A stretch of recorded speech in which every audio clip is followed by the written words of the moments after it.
आपका स्वागत है। एमजी स्टोरीज में यहाँ हर कहानी एक अनजान दुनिया का दरवाजा खोलती है और आज भी हम एक नई यात्रा का आगाज करेंगे। आइए एक और कहानी में खो जाएं और नए सफर का आनंद लें। आज का एपिसोड। अभय अविका को अपने हाथों से खाना खिलाने लगता है।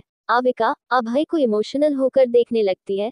अभय अविका को खाना खिलाते हुए पूछता है इक्वल्स अविका, ये जो तुम्हारी नीली नीली आंखें हैं, इसमें इतना पानी आता कहाँ से है? अविका अभय की बातों पर ध्यान नहीं देती। वो मुंह में खाना लिए ही बोलती है अंडस्को, तुम मुझसे सच में शादी करोगे? अभय उसको ध्यान से देखते हुए अपने आप से, इसने मेरे सवाल को अजरंदाज करते हुए मुझसे अपना ही सवाल पूछ लिया। इसके अंदर अचानक से इतनी हिम्मत आई कहाँ से? अभी तो मुझसे डर रही थी और अब इतनी डेयरिंग हो गई। अविका अभय को देखती है, जो उसे ही देख रहा था। इसलिए अविका आगे बोलती है अंडस्को, देखो सब लोग बोलते हैं मैं अच्छी नहीं हूँ, मेरे अंदर दोष है, इसलिए तुम किसी और से शादी कर लेना। ये सब सुनकर अभय का चेहरा कठोर हो जाता है। वो अविका के मुंह में बड़ा सा निवाला ठुसते हुए बोलता है अंडस्को, मैं दोष नहीं मानता, और रही बात शादी की, तो मैं तुम्हें बता दूं, हम परसों ही शादी करने वाले हैं। ये सुनते ही अविका को खांसी आ जाती है और उसका सारा खाना अभय के ऊपर चला जाता है। अविका जल्दी से टेबल से पानी का ग्लास उठाकर पूरा पानी पी जाती है। वही अभय अपनी तीखी नजरों से उसे घूर रहा होता है। खाने की कुछ छींटें उसके चेहरे पर भी गई थी। जैसे ही अविका पानी पीकर अभय को देखती है, उसके चेहरे पर फिर से डर आ जाता है। वो हकलाते हुए बोलने लगती है अंडस्को, स स स सॉरी, मैंने ज ज ज जानबूझकर नहीं किया, वो तो अचानक से ही हो गया। फिर वो नजरें नीचे करके बोलती है अंडस्को, नानू सही बोलते थे, खाना खाते समय ज्यादा बातें नहीं करनी चाहिए। अभय उसको खुद में बड़बड़ाते देख, अंडस्को अभी क्या कहा तुमने? अविका भोली सी सूरत बनाकर अभय की तरफ देखते हुए, अंडस्को माँ मैंने क्या कहा? मैंने तो कुछ नहीं कहा। अभय अपनी आंखें छोटी करके उसको देखने लगता है। तभी उसे एक आइडिया आता है। वो अविका की तरफ वैसे ही देखते हुए अंडस्को, ये जो तुमने मेरे ऊपर खाना उगला है, अब इसे साफ कौन करेगा? अविका अभय के चेहरे को देखती है, जिस पर कोई भी एक्सप्रेशन नहीं था। फिर वो उसके बॉडी को देखती है। उसका चेहरा तुरंत ही शर्म से लाल हो जाता है। अभय ने अभी तक शर्ट नहीं पहनी थी। अभय अविका के लाल हो चुके चेहरे को देखता है। फिर वो उसी एक्सप्रेशन के साथ बोलता है अंडस्को, चलो जल्दी करो, मैं कब तक ऐसे बैठा रहूंगा? अविका अपनी तिरछी नजरों से अभय को देखती है। फिर वो अपने हाथ उसकी तरफ बढ़ाने लगती है। अभय उसको टोकते हुए बोलता है, क्या तुम्हें मुझे चुने का मन कर रहा है? ये सुनते ही अविका का चेहरा फिर से टमाटर की तरह लाल हो जाता है। वो धीरे से अंडस्को, नहीं, मैं तो बस साफ करने जा रही थी। क्या तुम मुझे अपने हाथों से साफ करने की सोच रही हो? कहीं तुम मुझे सेड्यूस करके मेरा फायदा उठाने की तो नहीं सोच रही? ये सुनकर अविका का शर्म से लाल चेहरा गुस्से से लाल हो जाता है। वो गुस्से से घूरकर अभय को देखती है। फिर वो उसकी बातों को इग्नोर करते हुए अपना खाना खाने लगती है। अभय उसको ऐसे गुस्सा करते देख मुस्कुराने लगता है।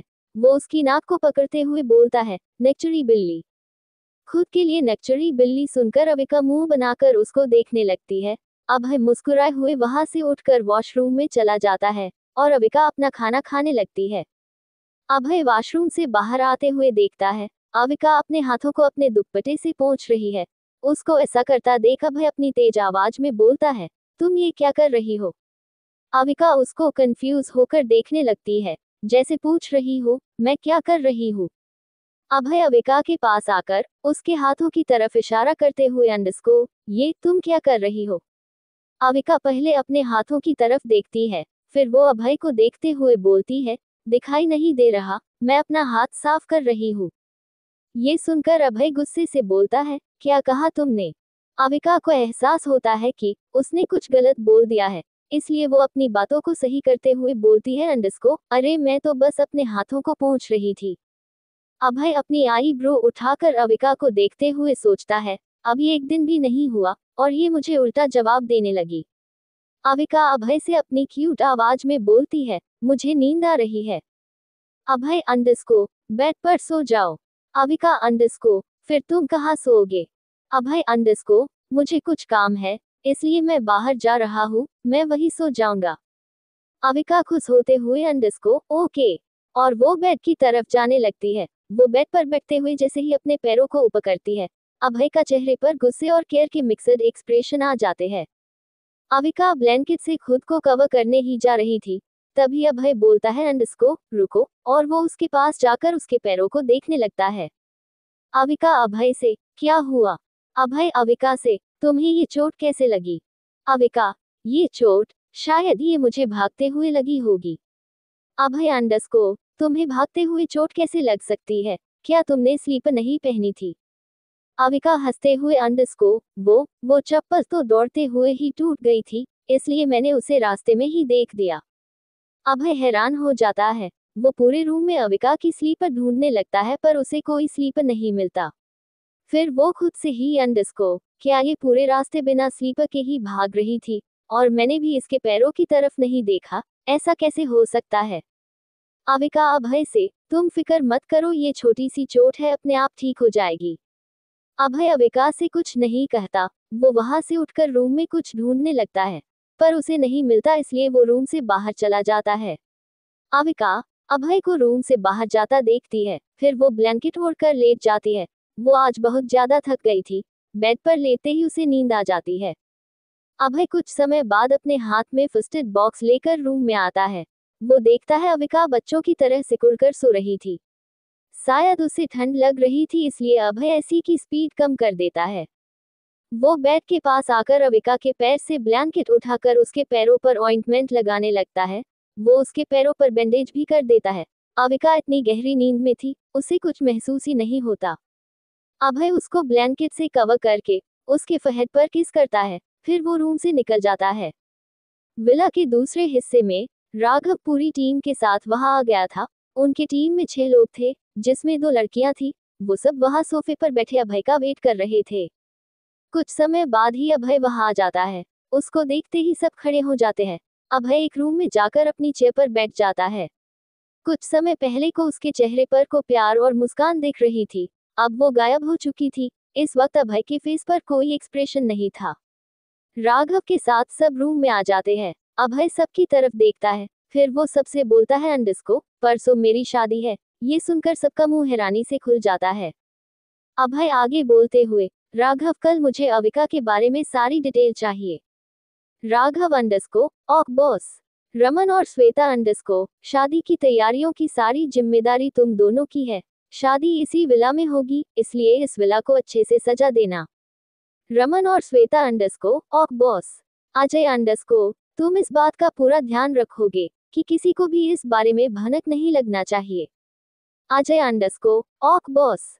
श्रेया अंडस्को, तुम कल अविका के साथ शॉपिंग पर जाओगी। उसे जो अच्छा लगेगा सब उसे दिला देना, और अब से तुम उसकी पर्सनल बॉडीगार्ड हो।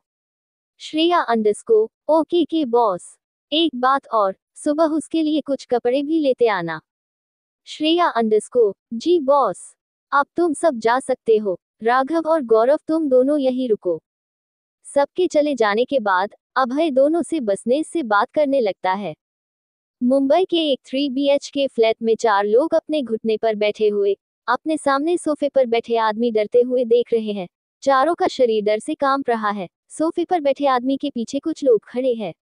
सोफे पर बैठा आदमी गुस्से से चारों से बोलता है, अंडस्को, तुम लोगों की हिम्मत कैसे हुई मुझे धोखा देने की? चारों में से एक, जिसका नाम दिनेश शर्मा है, वो डरते हुए बोलता है, अंडस्को, बलदेव साहब, हम आपको धोखा कैसे दे सकते हैं? बलदेव गुस्से से चिल्लाते हुए, अंडस्को, फिर वो लड़की कहाँ गई, और मेरे आदमी जो उस लड़की को लेने आए थे, वो सब कहाँ गए? चारों में से एक, जिसका नाम सुनीता शर्मा, जो दिनेश की बीवी है, वो डरते हुए बोलती है, अंडस्को, साहब, हमने तो उसे आपके आदमियों के साथ भेज दिया था, इससे ज्यादा हमें और कुछ नहीं पता है। बलदेव चारों को ध्यान से देखता है। उसकी नजर सामने बैठी एक लड़की पर रुक जाती है। वो उस लड़की को लस्ट भरी नजरों से घूरते हुए बोलता है, अंडस्को, तुम इधर आओ। वो लड़की, जिसका नाम राधिका है, डरते हुए अपने पापा दिनेश जी के पीछे छुप जाती है। ये देखकर बलदेव के चेहरे पर एक डेविल स्माइल आ जाती है। अब वो उस लड़की को पा लेना चाहता था, इसलिए वो सोफे से उठकर राधिका के पास जाने लगता है। राधिका डर से अपने पापा की बाजुओं को पकड़ लेती है। बलदेव की स्माइल और बढ़ जाती है। वो दिनेश के सामने आकर रुक जाता है और राधिका को ध्यान से देखने लगता है। बलदेव राधिका को देखते हुए बोलता है, दिनेश शर्मा ये तेरी बड़ी बेटी है ना? तेरी बेटी तो बहुत सुंदर है, उम्र क्या है इसकी? घुटने के बाल बैठे चारों लोग बलदेव की इंटेंशन समझ जाते हैं। दिनेश और सुनीता दोनों बलदेव के पैरों को पकड़कर गिड़गिड़ाते हुए बोलने लगते हैं, अंडरस्को साहब उसे कुछ मत करिएगा, आप हमें 2 दिन का समय दे दीजिए, हम अविका को ढूंढकर आपके पास ले आएंगे। बलदेव उन दोनों को गिड़गिड़ाते हुए देखकर हंसने लगता है। वो हंसते हुए ही बोलता है, अंडरस्को ठीक है, मैं तेरी बेटी के साथ कुछ नहीं करूंगा। ये बोलकर बलदेव जाकर सोफे पर बैठ जाता है। बलदेव की बात सुनकर चारों को राहत मिलती है। दिनेश शर्मा बलदेव का शुक्रिया करते हुए बोलता है, अंडरस्को धन्यवाद साहब, हम अविका को। दिनेश की बात काटते हुए बलदेव बोलता है, अंडरस्को अरे रुको रुको, मुझे शुक्रिया बाद में कर लेना, पहले मेरी पूरी बात तो सुन लो। चारों का चेहरा फिर से डर की वजह पीला पड़ जाता है। बलदेव चारों को देखकर खतरनाक हंसी हंसते हुए बोलता है, अंडरस्को अब मुझे वो लड़की नहीं चाहिए, इसलिए तुम उसे भूल जाओ। अभी तुम मुझे मेरे पैसे वापस कर दो, मैं यहाँ से चला जाऊंगा। मैं तुम्हें 10 मिनट देता हूँ, जाओ और मेरे पैसे लेकर आओ, वरना अपनी इस बड़ी बेटी को भूल जाना। तुम्हारा समय शुरू होता है अब। फिर बलदेव अपने आदमी से कहता है, अंडरस्को हेमंत टाइम देखते रहना। Hemant अंडरस्को yes boss. वही चारों डर से कांपने लगते हैं। उनको बलदेव ने अविका के बदले पूरे 50 लाख दिए थे और उन्होंने उस पैसे से अपना ये अपार्टमेंट खरीद लिया। अब उन सबके पास मुश्किल से 5 लाख ही बचे थे। दिनेश और सुनीता बलदेव के पैरों में गिर जाते हैं। वो रोते हुए बोलते हैं, अंडरस्को साहब ऐसा अन्याय मत करिए, हम पर थोड़ा तो रहम करिए। वही राधिका अपनी छोटी बहन मोनिका को पकड़कर रोने लगती है। मोनिका को तो जैसे सांप सूंघ गया था। उसे लग रहा था अगर वो कुछ भी बोलेगी तो बलदेव उसकी बहन की जगह उसे ही अपने साथ ले जाएगा, इसलिए वो कुछ नहीं बोल रही थी। उसी समय हेमंत बोलता है, बॉस टाइम खत्म हो गया। बलदेव अपनी जगह से उठकर एक रूम की तरफ जाते हुए बोलता है, हेमंत अगर ये लड़की 5 मिनट में मेरे पास नहीं आई तो तुम सब मिलकर इसके साथ खेल लेना। हेमंत और उसके के साथ खड़े लोग अपनी हवस भरी नजरों से राधिका को देखने लगते हैं। हेमंत खुश होते हुए, अंडरस्को जी बॉस। बलदेव के शब्दों को सुनकर फर्श पर बैठे लोगों के होश ही उड़ जाते हैं। मोनिका तुरंत ही वहां से अपने कमरे में भाग जाती है। वही राधिका सामने हटे कट्टे काले मोटे आदमियों की तरफ देखती है। उन सब को देखते ही वो और डर जाती है और जल्दी से अपनी जगह से उठकर भागते हुए बलदेव के पीछे चली जाती है। बलदेव राधिका को अपने पीछे आता देख लेता है। वो रूम में लगे बेड पर बैठते हुए बोलता है, अंडरस्को दरवाजा बंद कर दो। राधिका डरते हुए दरवाजा बंद कर देती है। बलदेव अपनी सिगरेट जलते हुए बोलता है, अपने कपड़े उतारो। बलदेव की बात सुनकर राधिका डर से कांपने लगती है। उसकी आंखों से लगातार अंशु गिरने लगते हैं। बलदेव अपनी सिगरेट का कस लेते हुए बोलता है, अंडरस्को लगता है मैं तुम्हें पसंद नहीं आया। चलो कोई बात नहीं, मैं तुम्हारे लिए बाहर खड़े लोगों को बुला देता हूँ। इतना सुनते ही राधिका अपने कपड़े उतारने लगती है। बलदेव राधिका को ऊपर से नीचे तक देखते हुए अपनी सिगरेट का एक और कस लेते हुए बोलता है, अंडरस्को पूरे कपड़े उतारो। राधिका डरते हुए कपड़ों को भी उतार देती है। बलदेव अपने मुंह से धुआं उड़ाते हुए राधिका के पास जाकर उसे अपने एक हाथ से खुद के करीब खींच लेता है। राधिका की दर्द से सिहर उठती हैं। ये देखकर बलदेव के होठों पर टेडी स्माइल आ जाती है। सिगरेट नीचे फेंक वो उसके होठों पर अपने होठ रख देता है। अभय की विला में रात के 2 बजे अभय अपने रूम में वापस आता है। उसकी नजर अविका पर जाती, जो एक छोटे बच्चे की तरह सिकुड़ के सो रही थी। कुछ पल उसे देखने के बाद अभय कबर्ड से एक ब्लैंकेट लेकर सोफे पर सो जाता है। वो रूम की लाइट को बंद नहीं करता क्योंकि आज उसके रूम में अविका सो रही थी। सुबह 5 बजे के करीब अविका की नींद खुल जाती है। अविका अपने मामा जी के घर पर सुबह जल्दी उठकर खाना बनाना पड़ता था, इसलिए अविका की जल्दी उठने की आदत पड़ गई थी। अविका अपनी आंखें खोलती है। उसकी नजर सोफे पर सो रहे अभय पर जाती है। अविका अभय को देखते हुए, अंडरस्को ये सोते हुए कितना प्यारा लग रहा है, बिल्कुल एक राजकुमार की तरह। लेकिन इसने तो मुझसे बोला था कि ये दूसरे रूम में सोएगा, फिर ये यहाँ क्यों सोया? अविका अभय को देखते हुए सोच ही रही थी कि तभी उसे बेड के दूसरे साइड से किसी के गुर्राने की आवाज आती है। अविका जैसे ही उधर देखती है, उसकी चीख निकल जाती। आ अविका की चीख सुनकर अभय की नींद खुल जाती है। अभय बेड की तरफ देखता है। उसे अविका डर से कांपते हुए बेड के कोने में अपनी ब्लैंकेट पकड़कर बैठी है दिखाई देती है। अभय अपनी जगह से उठकर बेड के पास जाने लगता है। तभी फिर से गुर्राने की आवाज आती है। अभय बेड की दूसरी साइड जेस्पर को बैठा देखता है। पहले वो उसे देख नहीं पाया था, क्योंकि जेस्पर बेड के दूसरी साइड बैठा हुआ था। अभय जेस्पर की तरफ देखते हुए बोलता है, जेस्पर। जेस्पर अभय की आवाज सुनकर गुर्राना बंद कर देता है। वही अविका अभय की आवाज सुनकर बेड से कूदते हुए अभय के सीने से चिपक जाती है। अभय अविका को इतना ज्यादा डरा हुआ देखकर बोलता है, अविका डरो मत, वो तुम्हें कुछ नहीं करेगा। लेकिन अविका अभय को नहीं छोड़ती, वो उसके गले गए हुए ही बोलती है, नहीं नहीं, वो मुझे खा जाएगा, पहले तुम उसे यहाँ से भगाओ।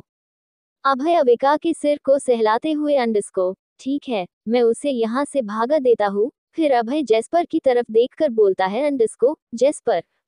अभय की आवाज सुनकर जेस्पर फिर से गुर्राया, जैसे वो बोल रहा हो, अंडस्को, ठीक है, मैं जा रहा हूँ, तुम मजे करो अपनी वाली के साथ।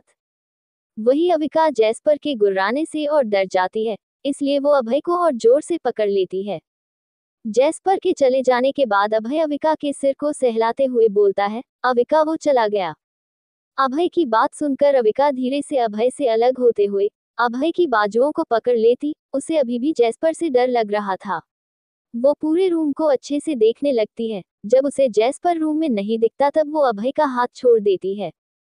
अभय अविका को देखते हुए, अंडस्को, तुम ठीक हो? अविका अभय को अपनी आंखें छोटी करके घूरने लगती है। ये देखकर अभय उससे पूछता है, अंडस्को, क्या हुआ, तुम मुझे ऐसे क्यों देख रही हो?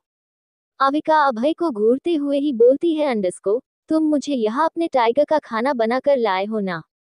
अभय अविका को देखते हुए, अंडस्को, ये क्या बोल रही हो तुम? अगर मुझे तुम्हें जेस्पर को खिलाना ही होता तो मैं तुम्हें अपने रूम में क्यों लाता? अविका सोचती है, वैसे ये बोल तो सही रहा है। फिर अविका अभय को देखते हुए बोलती है, अंडस्को, तो तुम मुझे यहाँ क्यों लाए हो? अभय अविका को देखते हुए खुद से, अंडस्को, क्या ये लड़की पागल है? कल से मैं इसे 10 बार बोल चुका हूँ, मैं तुमसे शादी करने वाला हूँ, फिर भी मुझसे पूछ रही है। अविका अभय को जवाब न देता हुआ देख फिर से पूछती है, अंडस्को, बताओ, तुम मुझे यहाँ क्यों लाए हो? अभय अविका के सिर पर अपनी उंगलियों से टैप करने लगता है।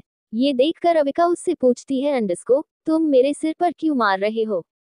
अभय अविका के सिर पर टैप करते हुए ही बोलता है, मैं चेक कर रहा हूँ, तुम्हारे इस छोटे से खोपड़ी में दिमाग नाम की कोई चीज मौजूद है या नहीं। अभय की बात सुनकर अविका को गुस्सा आ जाता है। वो उसका हाथ पकड़कर बोलती है, तुम्हारे पास दिमाग नहीं है तभी तो तुम मुझसे शादी करना चाहते हो। अभय अविका का मजाक उड़ाते हुए, अंडस्को, तुम कहना चाहती हो कि जो भी तुमसे शादी करेगा उसके पास दिमाग नहीं होगा? अविका मुंह बनाते हुए, अंडस्को, मैंने ऐसा कब कहा? अभय, अंडस्को, अरे अभी तो तुमने कहा मेरे पास दिमाग नहीं है क्योंकि मैं तुमसे शादी करना चाहता हूँ। अविका बच्चों की तरह आवाज निकलते हुए, अंडस्को, वो तो मैंने इसलिए कहा क्योंकि हम दोनों पहले कभी नहीं मिले और ना ही हम एक दूसरे को कभी देखा है, फिर भी तुम मुझसे शादी करना चाहते हो। अभय अविका से, अंडस्को, किसने कहा मैंने तुम्हें पहले कभी नहीं देखा? अविका हैरान होकर अभय को देखते हुए, क्या तुमने मुझे पहले भी देखा है? अभय, अंडस्को, हाँ, मैंने तुम्हें पहली बार शिमला में देखा था। अविका, अंडस्को, तुमने मुझे शिमला के कब देखा था?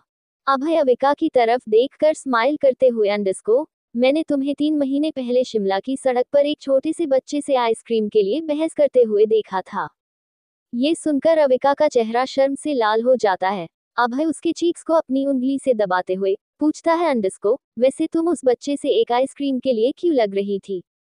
अविका अभय को देखती है जो उसे देखकर स्माइल कर रहा था।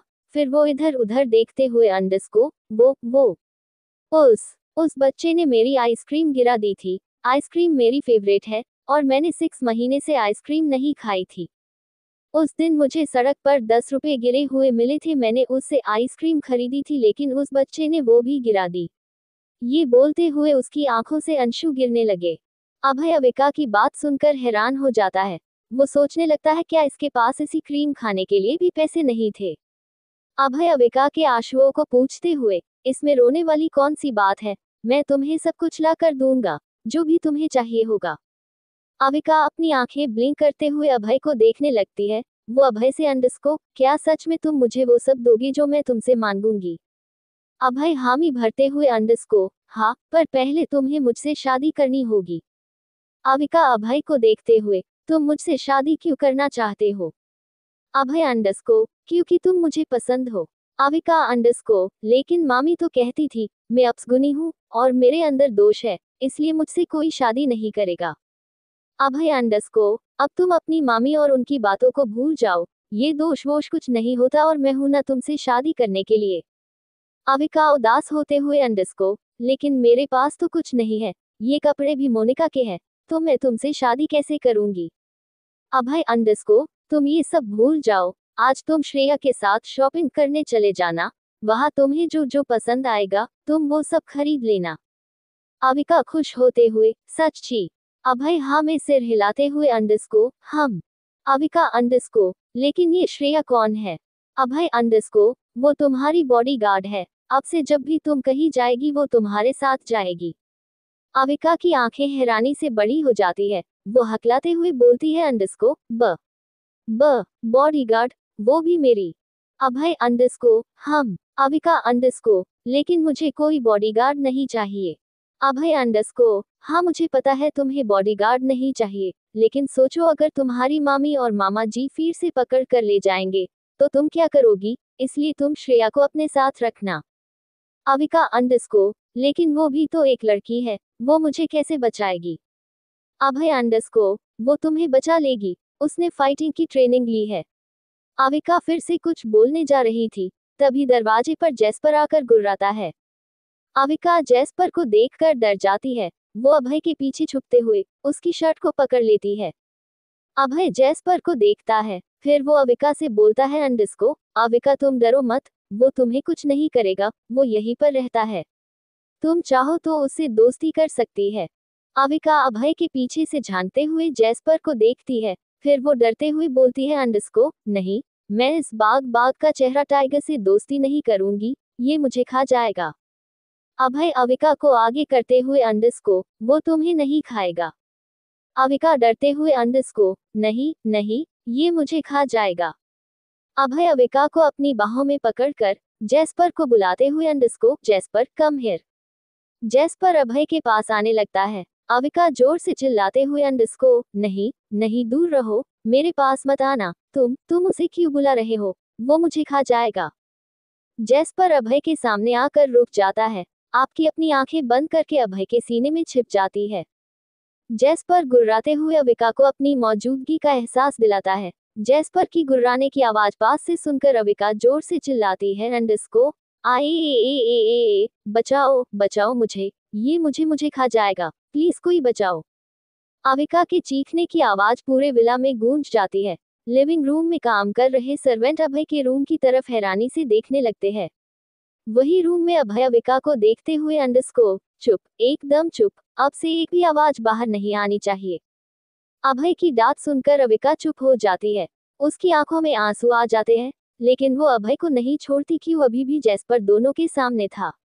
अभय अविका को जैस्पर की तरफ करते हुए, जैस्पर ये है अविका मेरी होने वाली वाइफ और तुम्हें इसकी हमेशा रक्षा करनी है। जैस्पर गुर्राते हुए अपना सिर हिलाने लगता है, जैसे वो बोल रहा हो ठीक है, मैं हमेशा तुम्हारी वाइफ की रक्षा करूंगा।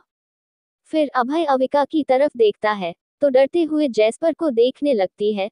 वो जैस्पर को अविका से मिलते हुए बोलता है अविका, ये है जैस्पर, मेरा सबसे वफादार दोस्त और रक्षक। अविका कुछ नहीं बोलती तो जैस्पर उसके पास आकर अपना सिर उससे रगड़ने लगता है। अभय अविका का हाथ जैस्पर के सिर पर रखते हुए बोलता है आज से ये तुम्हारा भी दोस्त है और तुम अब इस मत करो क्योंकि ये तुम्हें कुछ नहीं करेगा। अविका अभय की तरफ देखते हुए धीरे से सच्ची, ये मुझे कुछ नहीं करेगा। अभय हाँ में सिर हिला देता है अविका थोड़ा डरते हुए धीरे धीरे जैस्पर का सिर सहलाने लगती है। तभी जैस्पर फिर से गुर्राता है। अविका थोड़ा डर जाती है और अपना हाथ हटा लेती है। अभय डरो मत, वो तुमसे दोस्ती करने के लिए पूछ रहा है, क्या तुम उससे दोस्ती करना चाहती है?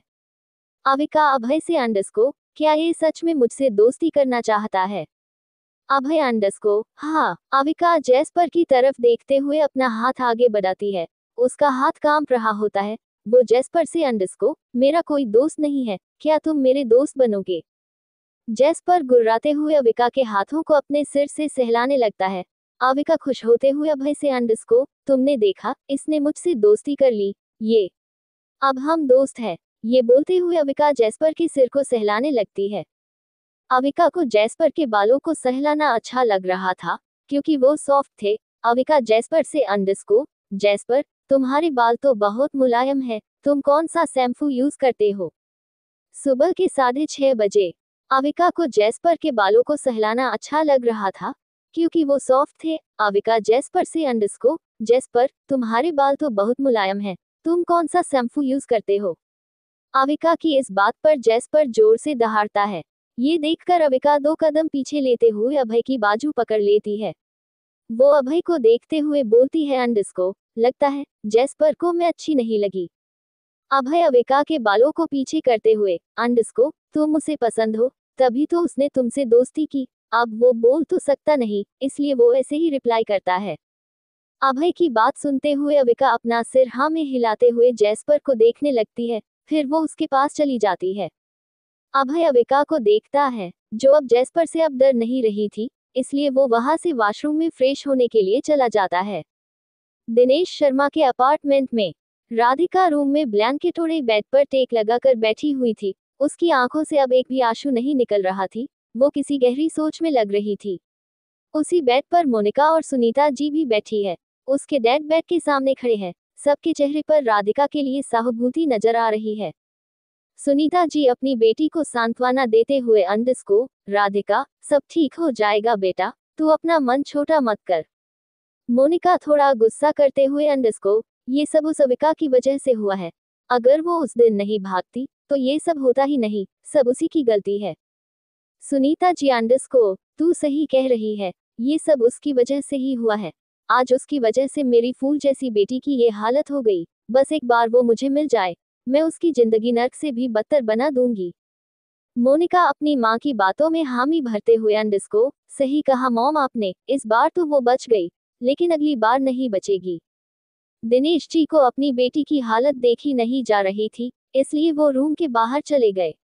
रूम में दोनों माँ बेटी अविका के बारे में बुरा भला बोले ही जा रही थी। दूसरी तरफ अभय के विला में रूम के फर्श पर जैस्पर और अविका बैठे हुए थे। अविका खुशी से जैस्पर से बातें कर रही है। जैस्पर, तुम्हें पता है कल मेरी शादी है और आज मैं शॉपिंग पर जाने वाली हूँ। अगर तुम्हें भी कुछ चाहिए होगा तो बता देना, मैं तुम्हारे लिए भी खरीद के ले आऊंगी। मैं तो अपने लिए बहुत सारे कपड़े खरीदने वाली हूँ। उसने मुझसे बोला है, मैं जो चाहूँ वो सब खरीद सकती हूँ।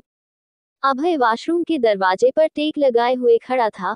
वो अविका की बातें सुनकर मुस्कुरा रहा था। तभी 2 सर्वेंट के साथ वहां श्रेया आती है। तीनों के हाथ में बहुत सारे शॉपिंग बैग थे। दरवाजा पहले से खुला हुआ था। श्रेया अविका को बिना डरे जैस्पर के पास बैठे हुए उससे बात करता देख हैरान हो जाती है, क्योंकि जैस्पर अभय के सिवा किसी को भी अपने करीब बर्दाश्त नहीं करता था।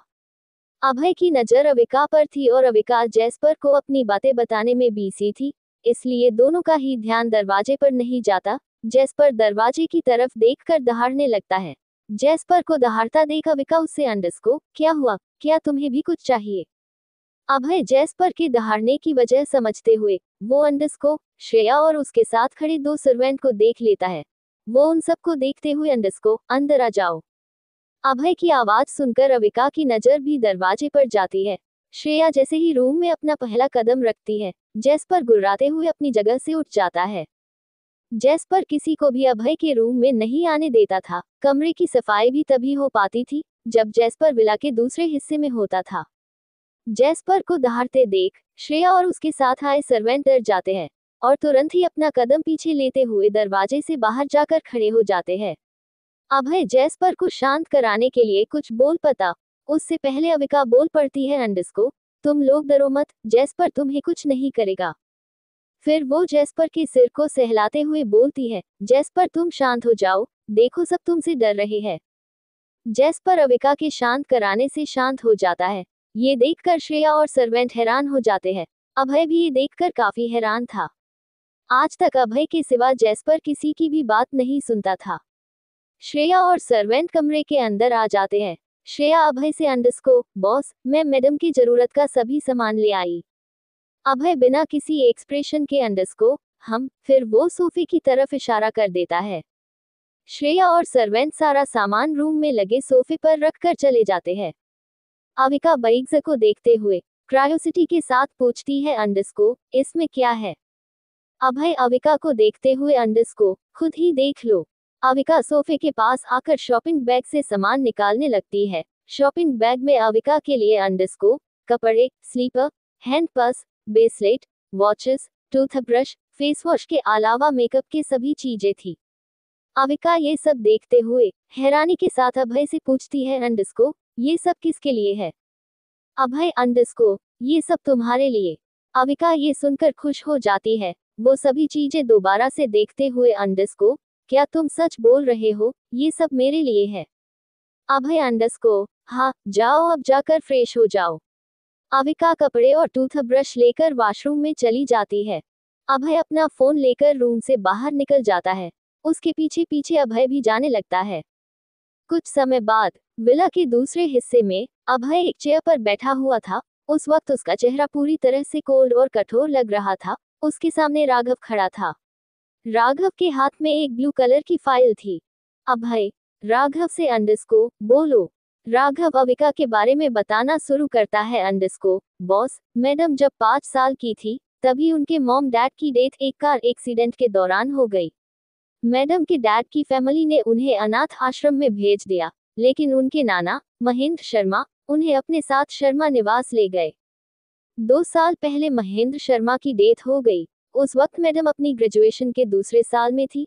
महेंद्र शर्मा की मौत के बाद उनके मामा मम्मी ने उनकी पढ़ाई बंद करवा दी और उन्हें एक नौकर के जैसे ट्रीट करने लगे।